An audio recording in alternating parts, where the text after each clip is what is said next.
क्योंकि सास कभी माँ नहीं होती। कहते हैं कोई सास कभी माँ नहीं बन सकती। वैसे तो वह भी एक माँ ही होती है, लेकिन अपनी बहू के लिए कभी माँ बनकर नहीं रह सकती। सास को माँ मत समझो और ना ही उनसे कभी माँ जैसी कोई उम्मीद रखो, क्योंकि जब तुम लड़खड़ा कर गिरोगी तो माँ दौड़ती चली आएगी तुम्हें उठाने के लिए।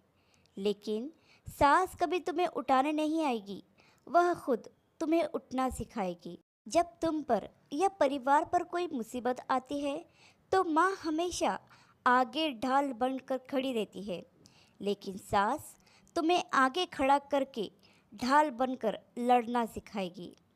तुम सुबह देर तक सोती रहो, माँ तुम्हें कभी कुछ नहीं कहेगी, लेकिन सास कभी तुम्हें सोने नहीं देगी। वह तुम्हें वक्त पर जागना और सतर्क रहना सिखाएगी। तुम कितनी भी देर तक दोस्तों से बातें करो, पूरे दिन फ़ोन पर लगी रहो, माँ तुम्हें कभी नहीं रोकेगी, लेकिन तुम्हारी सास तुम्हें हमेशा रोकती रहेगी ताकि तुम एक जिम्मेदार इंसान बनो, वक्त की कदर करना सीखो। सबसे मुश्किल काम होता है परिवार को संभालना और उसे जोड़े रखना। इस काम के लिए सास से अच्छी टीचर कोई हो ही नहीं सकती, जो तुम्हें एक जिम्मेदार इंसान बनाती है और अक्सर खुद बुरी बनकर अपनी बहू के लिए भला ही सोचती है। जिसने अपनी उम्र के कई साल लगा दिए उस परिवार को जोड़े रखने के लिए, वह माँ एक सास बनकर जब उस परिवार की जिम्मेदारी अपनी बहू को सौंपेगी तो पहले वह उस बहू को उसके लायक तो बनाएगी ही। हर सास अलग होती है, हर किसी का तरीका अलग होता है, लेकिन इरादा और नीयत हमेशा नेक होती है और अपने परिवार के लिए समर्पित होती है।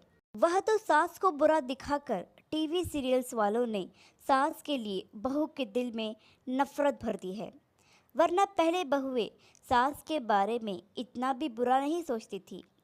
जो बहू सास के साथ नहीं निभा सकती, सास को छोड़कर अलग रहती है, वो नहीं समझ पाती कि एक बिन डोर की पतंग को अक्सर हवा के साथ जहाँ चाहे वहाँ उड़ना होता है और फिर एक दिन ज़मीन पर आकर गिरना होता है। अगर जीवन में ऊंचाई को छूना है तो हमेशा अपने डोर से बंधे रहो, जो तुम्हें खींचेगी, मनचाही जगह नहीं उड़ने देगी, लेकिन तुम्हें कभी गिरने भी नहीं देगी। आशा करती हूँ कि वीडियो आपको पसंद आया होगा। इस पर आपकी क्या राय है हमें कमेंट करके ज़रूर बताइए। वीडियो पसंद आया हो तो लाइक और शेयर करना बिल्कुल भी ना भूलिए। चैनल पर नए हो तो चैनल को सब्सक्राइब ज़रूर कीजिए। वीडियो देखने के लिए आपका बहुत बहुत धन्यवाद।